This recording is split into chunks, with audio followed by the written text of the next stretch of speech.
In today's video, I'm going to teach you how to speed up Elevenlabs voices. If you want your voiceover to sound a little faster, more energetic, or better matched to your video timing, there are two simple ways to do it. The first is by using Elevenlabs' built-in speed slider, which is the easiest option if you are still generating the audio.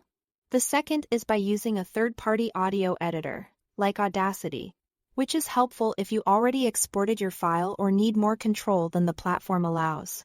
Let's start with the built-in speed slider inside Elevenlabs. Head over to the text-to-speech workspace on the Elevenlabs platform.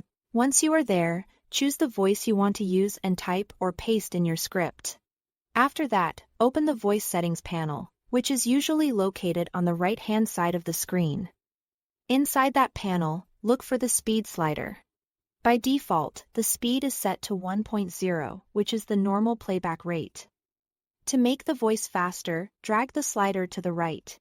Elevenlabs allows you to increase the speed up to 1.2x.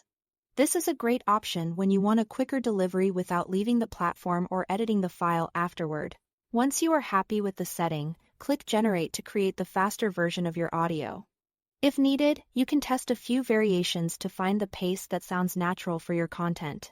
Now, if you need the audio to go even faster than 1.2x or you want more precise tempo adjustments after the audio has already been generated, you can use Audacity. Open the Audacity app, then go to File, then Import. Then Audio, and select your generated Elevenlabs file.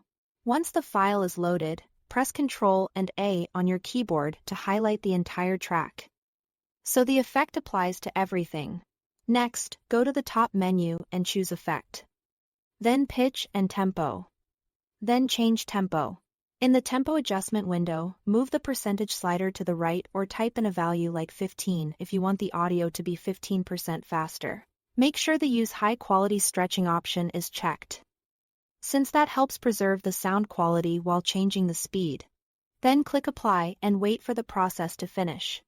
When it's done, go to File and then Export Audio to save the updated version to your computer. That's all to it. Thanks for watching.